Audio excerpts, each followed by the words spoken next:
berita lovers, kembali lagi di sini dengan berita yang lagi hits, yaitu hukuman mati Ferdy Sambo pada hari ini. Usai divonis hukuman mati, Ferdy Sambo tinggalkan ruang sidang tanpa sepatah kata pun. Ferdy Sambo meninggalkan ruang sidang Pengadilan Negeri Jakarta Selatan tanpa memberikan sepatah kata pun kepada awak media.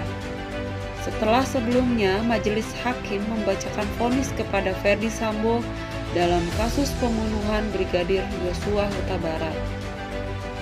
Majelis hakim menjatuhkan vonis hukuman mati untuk Ferdy Sambo. Majelis hakim menilai tidak ada hal yang meringankan Ferdy Sambo dalam kasus ini.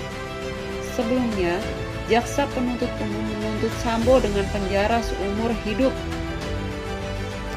Ferdy Sambo divonis mati setelah dinyatakan bersalah melakukan pembunuhan berencana terhadap ajudannya Brigadir N. Yosua Huta Barat.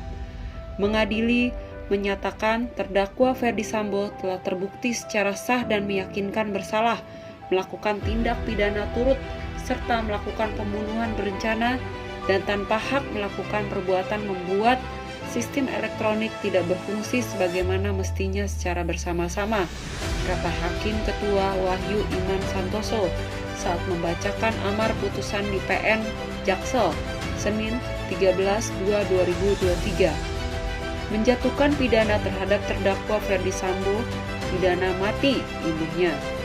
Ternyata keputusan ini diambil tepat 4 hari setelah Ferdy Sambo berulang tahun. Ferdy Sambo lahir pada 9 Februari 1973 di Kabupaten Baru, Sulawesi Selatan. Dengan demikian, tepat 4 hari lalu, usia Sambo menginjak 50 tahun.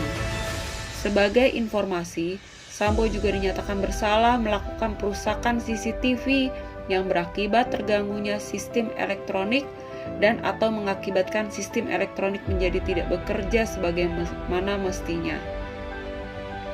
Sambo dinyatakan bersalah melanggar pasal 340 KUHP Junto, pasal 55 ayat 1 ke 1 KUHP.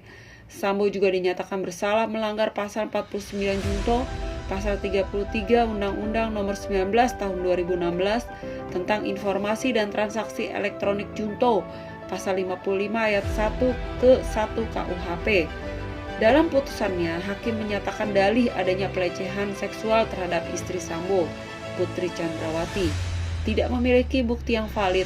Hakim juga menyatakan sangat kecil kemungkinan Brigadir Yosua melakukan pelecehan terhadap Putri yang dinilai punya posisi dominan terhadap Yosua selaku ajudan suaminya. Hakim juga menyatakan motif dalam pembunuhan berencana terhadap Yosua tidak wajib dibuktikan. Alasannya, motif bukan bagian dari delik pembunuhan berencana. Hakim juga menyatakan unsur dengan sengaja, unsur berencanakan, serta unsur merampas nyawa Yosua yang didakwakan terhadap Sambo telah terbukti.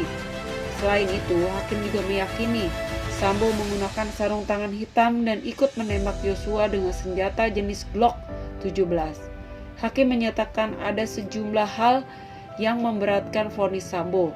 Salah satunya perbuatan Sambo mencoreng citra Polri. Hakim menyatakan tidak ada hal yang meringankan bagi Sambo. Ketegasan Wahyu sebagai hakim pada persidangan Sambo menyampaikan vonis mati kasus pembunuhan Sambo mendapat pujian dari warganet dan sejumlah tokoh publik, tak terkecuali Menko Polhukam Mahfud MD. Menurutnya, Wahyu telah mengambil langkah berani. Hakimnya bagus, independen, dan tanpa beban. Makanya vonisnya sesuai dengan rasa keadilan publik. Sambo dijatuhi hukuman mati, tulis Mahfud melalui akun Twitter resminya. Lalu, siapa sebenarnya Wahyu Iman Santoso? Profil Wahyu Iman Santoso. Wahyu Iman Santoso yang saat ini berusia 46 tahun memiliki rekam jejak panjang dalam karirnya di dunia hukum. Wahyu Iman Santoso telah memegang sejumlah posisi di beberapa pengadilan distrik Ia sempat menjabat sebagai hakim di Pengadilan Negeri Tanjung Balai Karimun, Satker Pengadilan Tinggi Pekanbaru Riau. Selain itu, beliau juga menjabat sebagai hakim pembantu atau hakim ketua Pengadilan Negeri Pasar Wajo. Lagi bertemu pada hari ini. Saat ini kembali kita akan membahas mengenai Ferdy Sambo yang divonis mati dalam kasus pembunuhan berencana Brigadir N. Yosua Huta Barat. Mantan Kadif Propam Polri Ferdy Sambo divonis mati. Usai pembacaan vonis, Sambo tampak menyerahkan buku hitam yang selalu dibawa ke pengacaranya. Mulanya, hakim membacakan vonis terhadap Ferdy Sambo. Hakim memutuskan Ferdy Sambo dihukum mati karena bersalah melakukan pembunuhan berencana terhadap ajudannya Brigadir N. Yosua Huta Barat. Mengadili menyatakan terdakwa Ferdy Sambo telah terbukti secara sah dan meyakinkan bersalah melakukan tindak pidana turut serta melakukan pembunuhan berencana dan tanpa hak melakukan perbuatan membuat sistem elektronik tidak berfungsi sebagaimana mestinya secara bersama-sama, kata Hakim Ketua Wahyu Iman Santoso saat membacakan amar putusan di PN Jaksel Senin 13/2/2023 menjatuhkan pidana terhadap terdakwa Ferdy Sambo pidana mati induknya. Sambo juga dinyatakan bersalah melakukan perusakan CCTV yang berakibat terganggunya sistem elektronik dan atau mengakibatkan sistem elektronik menjadi tidak bekerja sebagaimana mestinya. Sambo dinyatakan bersalah melanggar pasal 340 KUHP Jamto, pasal 55 ayat 1 ke 1 KUHP. Sambo juga dinyatakan bersalah melanggar pasal 49 Junto, pasal 33 Undang